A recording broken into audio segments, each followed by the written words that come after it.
Welcome everyone, welcome to the channel. So how to hard reset Hisense E60 using system settings. So to do that, get into the system settings, and if you already have a password and the pattern lock of this phone, so you can reset the phone using the system settings. Get into the system. Here we have advanced. In the advanced you can get into the reset options. So here it will ask you the password or your pattern lock to erase all your data from the phone. After inserting the password, erase all data, and that's it. That's how you reset Hisense E60 using system settings.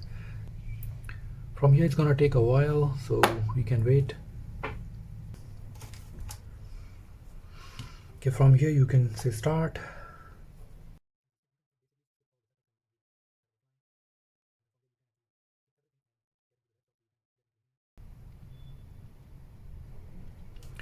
And that's it, and that's how you perform hard reset using system settings. Thank you for watching.